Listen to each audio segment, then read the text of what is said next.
Je m'appelle Evan. J'ai 28 ans, et je suppose que la meilleure façon de commencer ceci est de dire que je pensais que la loyauté familiale signifiait quelque chose. Que si vous vous présentiez, donniez de votre temps, de votre argent, de votre affection, les gens le verraient. Que cela importerait. Mais Pâques dernier a prouvé que j'avais tort. Je suis l'aîné de loin. Mon frère, Jérémy, a 22 ans. Mon père s'est remarié quand j'avais 16 ans, peu de temps après le décès de ma mère. Cette partie me fait encore mal, même en l'écrivant. Sa mort a tout brisé, et même si j'ai fait de mon mieux pour recoller les morceaux, papa est passé à autre chose avec une rapidité inquiétante. En un an, il sortait avec une femme nommée Karen, oui, avec un C, parce que bien sûr, et au moment où j'ai obtenu mon diplôme d'études secondaires, elle emménageait déjà dans la maison que nous avions partagée avec maman. Ce n'a jamais vraiment été une famille après ça. Plutôt un arrangement composite fortement penché en faveur de Karen et Jérémy. Au début, j'ai essayé. Vraiment. Je me suis proposé pour aider Jérémy avec ses devoirs. Je faisais les courses. J'ai même trouvé un emploi à temps partiel pour contribuer pendant mes études universitaires. Karen était toujours polie, mais c'était ce genre de politesse forcée, comme la façon dont on sourit à un caissier mais sans établir de contact visuel. Et papa? Il s'est simplement effacé. Il a commencé à manquer mes récitals, à ignorer nos soirées cinéma, à annuler les voyages père-fils que nous faisions chaque printemps. Il disait qu'il était occupé, mais il ne l'était pas. Il a juste arrêté d'essayer.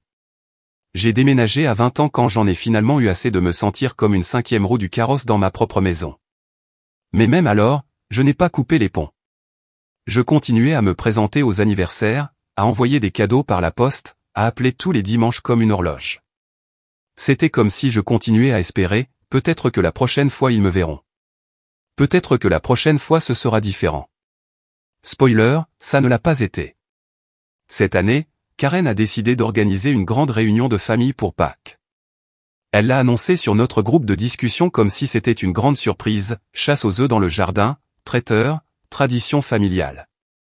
J'ai levé les yeux au ciel, mais j'ai accepté d'y aller, principalement parce que Jérémy me l'avait demandé directement. J'ai pensé, ok, pourquoi pas. J'avais un jour de congé, et peut-être que ce serait l'occasion de renouer. Mais d'une manière ou d'une autre, même quand je sais que je ne devrais pas, je continue d'entrer chez eux en espérant que les choses se sentent comme à la maison. La journée a bien commencé. Karen a assigné des tâches comme si elle gérait un restaurant. Evan, tu t'occupes du jardin. Prépare les stations de chasse aux œufs. Assure-toi que les tables soient propres. Les enfants ont besoin de jus de fruits au réfrigérateur. Et n'oublie pas les couverts en plastique. Sans le s'il te plaît, sans merci, juste des ordres. Je n'ai pas discuté. J'ai souri, acquiescé et je me suis mis au travail. Je le fais toujours. C'est comme une mémoire musculaire maintenant. J'ai nettoyé le jardin, disposé les œufs en plastique, mis les nappes, même réparé quelques chaises bancales. Je suis allé au magasin à la dernière minute lorsque le traiteur a appelé pour dire qu'ils avaient oublié le plat végétarien. Je l'ai payé de ma poche, $174,63. Ils ne m'ont jamais remboursé, soit dit en passant. Vers 15 heures, les gens ont commencé à arriver, des cousins, des beaux-parents, principalement du côté de la famille de Karen. J'étais le seul à transpirer dans une chemise boutonnée et avec des taches d'herbe sur les genoux. Tous les autres étaient arrivés frais, propres et insouciants. La sœur de Karen m'a salué comme si j'étais le personnel embauché. Oh, tu dois être celui qui prépare tout. Tu fais du si bon travail. Elle l'a dit avec ce ton faussement joyeux qui m'a donné envie de rire et de crier en même temps. Mon propre oncle ne m'a même pas reconnu au début. Jérémy m'a fait une accolade rapide et a murmuré, content que tu sois venu, mec, avant de disparaître avec sa petite amie. Au fur et à mesure que l'après-midi avançait, j'ai réalisé quelque chose, personne ne m'avait gardé de place à aucune des tables. Je continuais à me dire que c'était un oubli, que peut-être quelqu'un le remarquerait et arrangerait ça. Mais plus il y avait de monde, plus les chaises étaient occupées, jusqu'à ce que je me retrouve debout avec un gobelet en plastique de limonade tiède à la main et un sourire forcé sur le visage. Karen a finalement annoncé que le dîner était prêt. Les gens ont commencé à faire la queue près du buffet, assiette en carton à la main, riant et plaisantant. Je suis resté près de la table pliante où j'avais placé les fourchettes. C'est alors que c'est arrivé. J'étais en train de tendre la main pour redresser un porte-serviette quand j'ai entendu la voix de mon père, aiguë, soudaine et suffisamment forte pour que les gens autour de nous arrêtent de parler. « Evan, a-t-il dit, sans me regarder, tu n'es plus qu'un invité dans cette famille.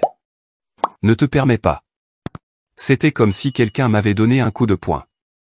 Au début, je ne l'ai même pas traité. J'ai juste cligné des yeux, confus, pensant que je l'avais peut-être mal entendu. Mais alors Karen, debout à côté de lui, les bras croisés, a acquiescé. « Ce n'est pas à toi de diriger les choses ici, » a-t-elle ajouté, avec un petit sourire suffisant comme si elle avait attendu des années pour dire cela à voix haute.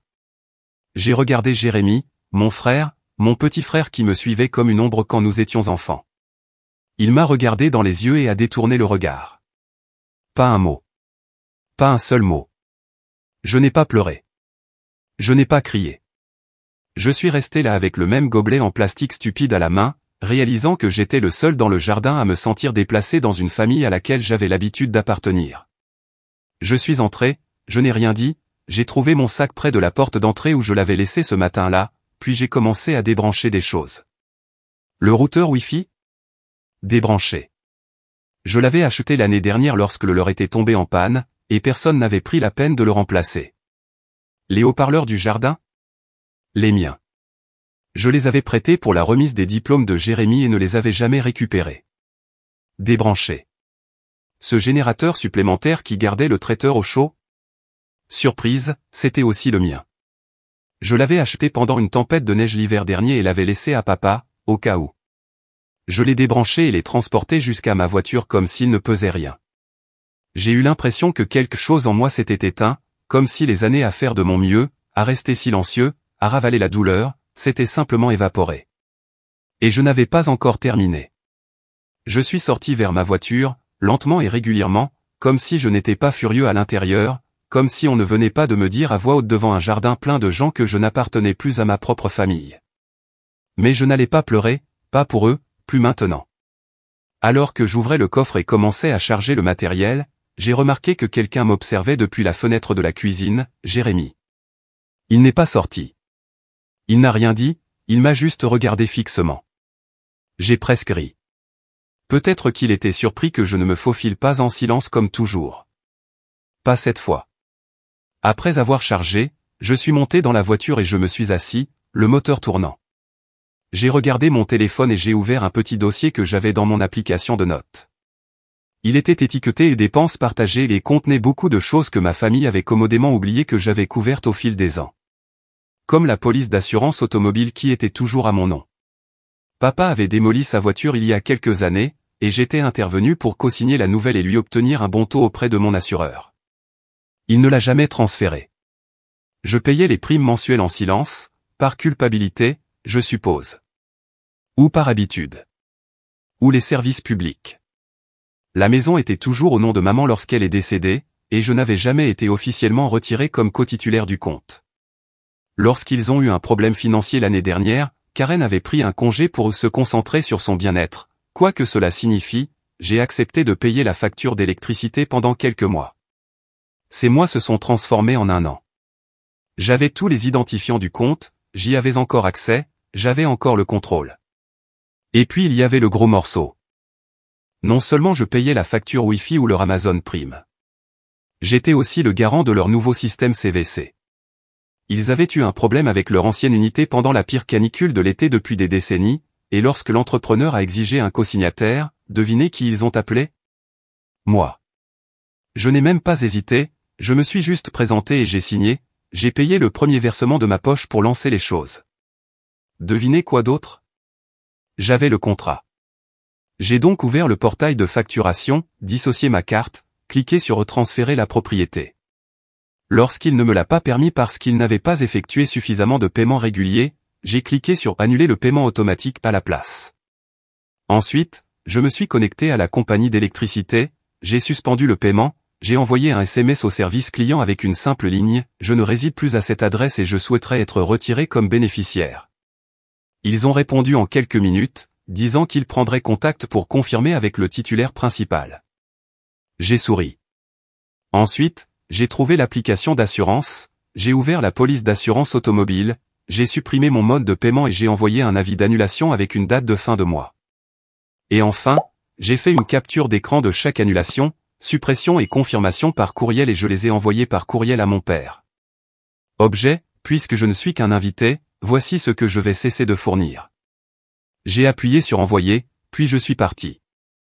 J'étais à environ 5 minutes quand les appels ont commencé. D'abord Jérémy, puis Karen, puis papa. Aucun d'eux n'a laissé de message vocal. Je n'ai pas répondu. Au lieu de cela, j'ai conduit jusqu'à mon appartement, je me suis garé et je me suis préparé un sandwich, du genre que je mangeais toujours enfant, beurre de cacahuète et confiture sans croûte. J'avais besoin de quelque chose de familier, quelque chose qui me ramène à la réalité. C'est environ 1 heure plus tard que Jérémy a finalement envoyé un texto, « Mec, qu'est-ce qui se passe ?» Je l'ai regardé fixement pendant un moment avant de répondre. Je lui ai envoyé un texto, juste un invité, tu te souviens. Pas de réponse. Le lendemain matin, je me suis réveillé et j'ai trouvé 4 appels manqués de Karen, 2 courriels de papa, un en colère, un inquiet, et un message vocal de ma tante disant qu'elle avait entendu dire que les choses étaient devenues tendues et que j'exagérais peut-être.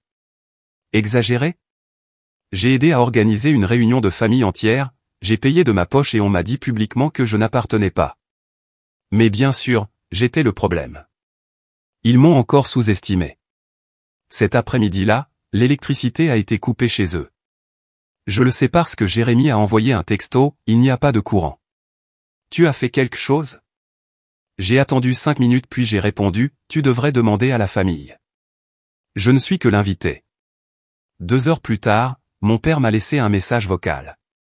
Sa voix était tendue, contrôlée, mais il y avait une petite fissure dedans, comme s'il n'arrivait pas à croire que cela se produisait. Evan, a-t-il dit, nous devons parler. Je pense que les choses sont allées trop loin. Karen. Karen n'aurait pas dû dire ça. Je ne le pensais pas comme ça a sonné.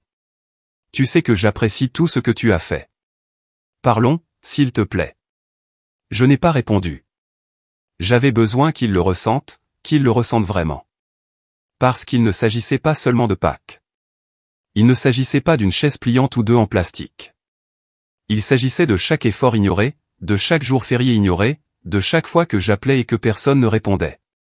Il s'agissait du fait qu'on me faisait sentir comme un fardeau dans la même maison où j'avais l'habitude d'écouter des histoires pour dormir et faire des crêpes le dimanche. Il s'agissait du petit garçon qui a vu son père passer à autre chose trop vite, qui a continué à espérer, année après année, que peut-être, juste peut-être, il le reverrait. Et maintenant, c'était enfin le cas. Et je n'avais pas encore terminé. J'ai attendu 24 heures complètes avant même de penser à le rappeler. Non pas parce que je jouais un jeu, mais parce que j'avais besoin de temps pour réfléchir, pour respirer, pour ne pas réagir émotionnellement comme je l'avais toujours fait par le passé. Je voulais aborder cela avec la tête claire, non pas dans l'espoir qu'il s'excuserait soudainement ou expliquerait tout, mais pour écouter, vraiment écouter, ce qu'il avait à dire lorsque le contrôle lui échappait. Alors le lendemain soir, vers 18 heures, j'ai appelé. Il a répondu à la première sonnerie. Evan, a-t-il respiré, comme si mon nom était une bouée de sauvetage. Merci. Merci d'avoir appelé. Écoute, je ne sais pas ce que Karen a dit ou ce que tu crois que j'ai dit. Non, les jeux interrompus, d'une voix ferme. Ne commence pas par là. Tu sais exactement ce que tu as dit. Ne fais pas comme si cela ne s'était pas produit. Il y a eu un silence à l'autre bout du fil. Je pouvais l'entendre respirer, mais il n'a pas interrompu. Parce que je veux être très clair sur quelque chose, ai-je continué. Tu as dit que j'étais un invité, à voix haute, devant ta femme, ton fils et toutes les personnes dans ce jardin. Tu as dit que je n'appartenais pas après avoir passé tout le dimanche et la moitié de mon salaire à m'assurer que la réunion de famille se déroule bien. Evan, il ne s'agissait pas de. Il s'agissait exactement de ça, ai-je dit. Tu as pris une décision et j'ai pris la mienne. Il a soupiré, et soudain sa voix a pris ce ton de frustration familier, celui que j'avais entendu lors des disputes quand j'étais adolescent, celui qu'il utilisait quand il voulait donner l'impression d'être l'adulte dans la pièce. Je pense que tu exagères. Tu es allé trop loin, couper le courant, prendre les haut-parleurs. Tu punis toute la famille pour une seule phrase. J'ai presque ri. Une seule phrase? Cette phrase n'était pas un dérapage. C'est comme ça que tu m'as traité pendant des années.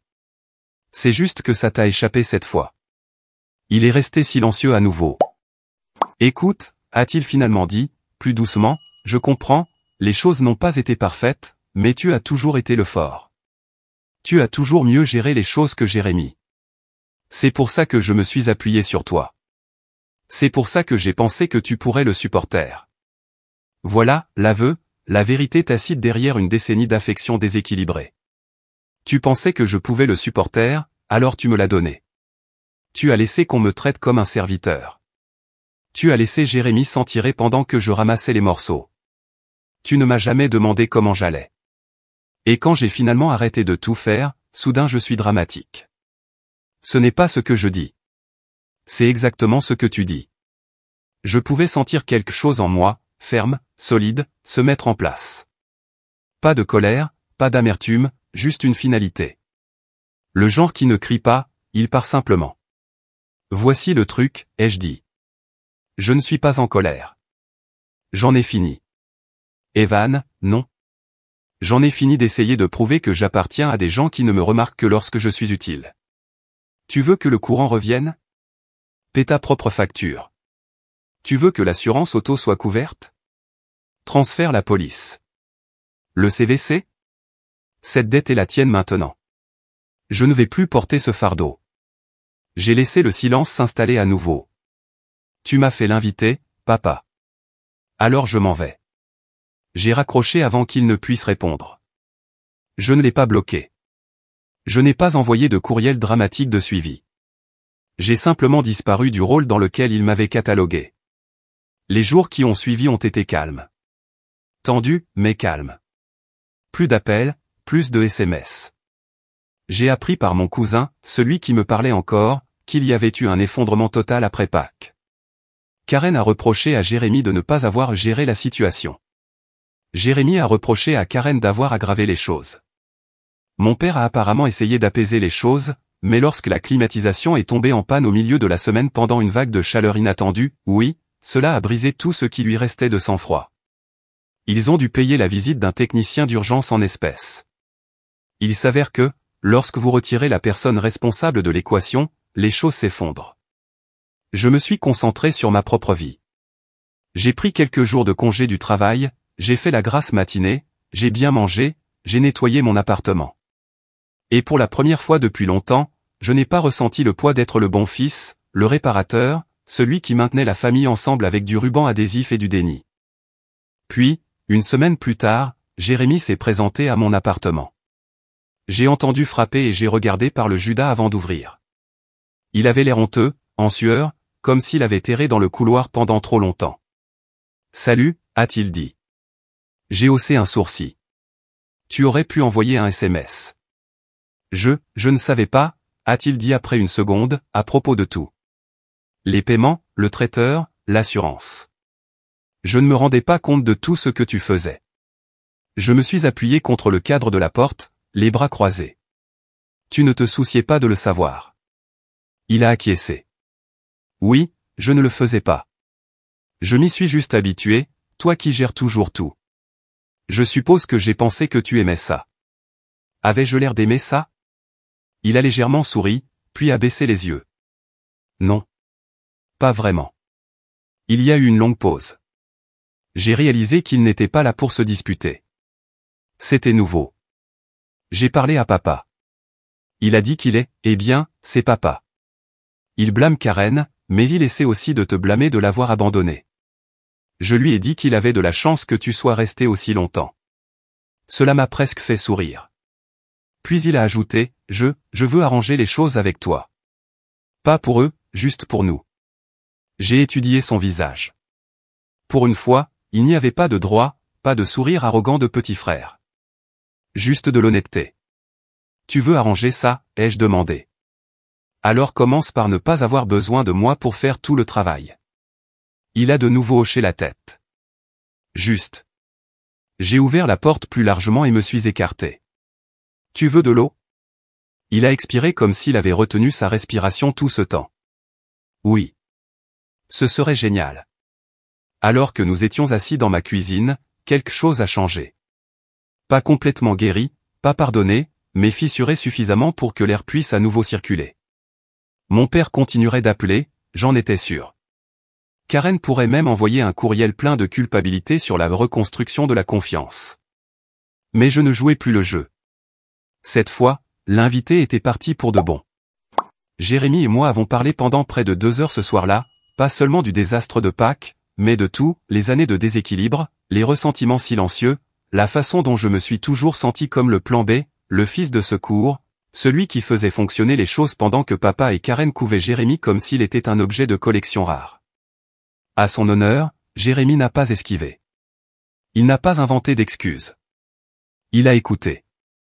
Je crois que j'étais juste paresseux, a-t-il dit à un moment donné. C'était plus facile de te laisser tout gérer. Et je suppose que j'ai pensé que si personne ne te demandait d'arrêter, alors ça devait aller. C'est bien là le problème, ai-je dit doucement. Personne ne m'a jamais demandé si j'allais bien. Ils ont simplement supposé que oui.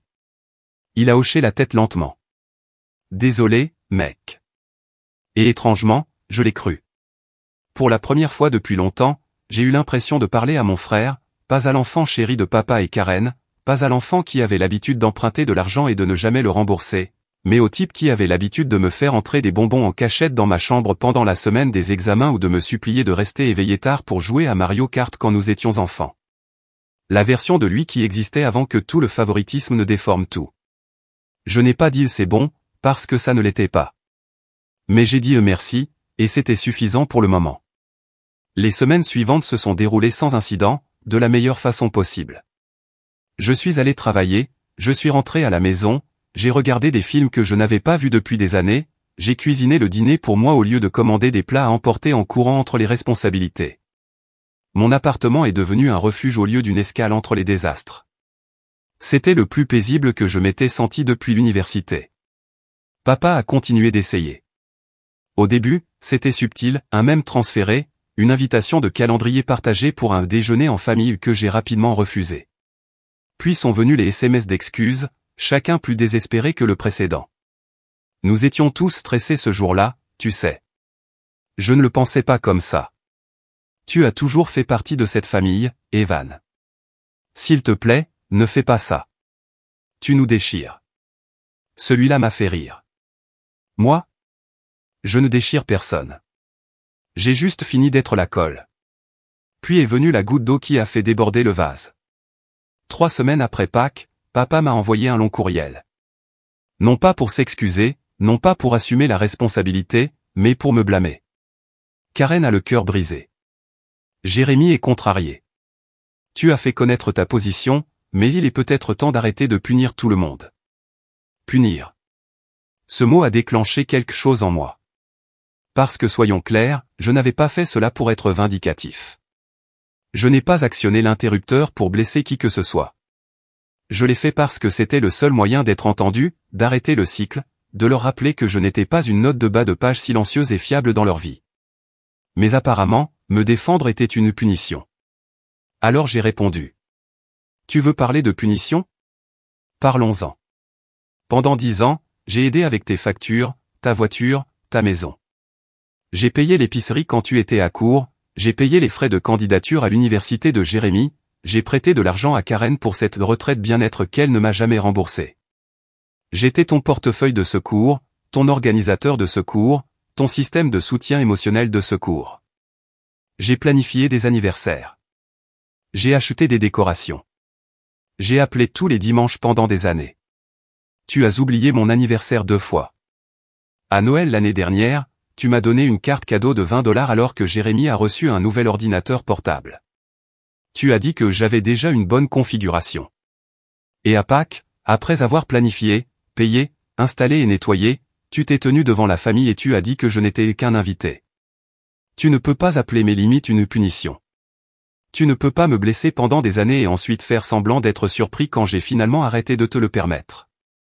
Tu as pris tes décisions. Je prends les miennes. Je l'ai terminé avec une simple ligne, je vous souhaite le meilleur, mais j'en ai fini. Et c'était le cas. Je n'ai pas vérifié s'il y avait une réponse. J'ai archivé le fil de discussion, bloqué son numéro pour ma propre tranquillité d'esprit et je me suis complètement éloigné. Maintenant, voici où cela devient intéressant. 2 mois plus tard, j'ai reçu un appel de Jérémy. Papa a déménagé, a-t-il dit, d'une voix basse. Karen l'a mis à la porte la semaine dernière. Quoi? Elle a découvert qu'il était en retard sur les paiements du CVC. Il continuait de lui dire qu'ils étaient couverts, mais après que tu aies tout annulé, il a simplement ignoré. Il pensait que tu céderais éventuellement. J'ai fermé les yeux. Bien sûr qu'il le pensait. Alors ils ont commencé à recevoir des avis finaux, puis le réparateur est revenu et a dit qu'un privilège était placé s'il ne payait pas. Karen a pété les plombs. Elle l'a blâmé pour tout. Elle a dit, tu n'aurais jamais dû être responsable de tout ça. J'ai haussé un sourcil. C'est maintenant qu'elle dit ça? Jérémy a soupiré. Écoute, je ne la défends pas. C'est toujours Karen. Mais je suppose que sans toi comme tampon, ils ont implosé. Ça n'allait jamais durer. Il est resté silencieux pendant une seconde. Il reste chez l'oncle Rob. Il a dit qu'il pensait à vendre la maison. Waouh, ai-je murmuré. Tout ça pour une phrase dans le jardin. Jérémy a ri sèchement. Oui. Je suppose que tu n'étais pas qu'un invité après tout. Nous sommes restés en contact après ça, lentement, avec désinvolture. Il est venu quelques fois de plus. Nous avons déjeuné. Il a commencé à me poser des questions sur ma vie, pour une fois. Et pour mon anniversaire, pour la première fois depuis des années, il s'est présenté avec un gâteau maison, comme maman le faisait, chocolat avec une garniture aux framboises. Je ne savais même pas que tu savais cuisiner. Je pensais que je t'en devais un, a-t-il dit, pour tout ce que tu as payé. Je ne vais pas prétendre que tout a guéri du jour au lendemain. Ce n'est pas le cas. Certaines blessures ne se referment pas proprement. Elles arrêtent juste de saigner.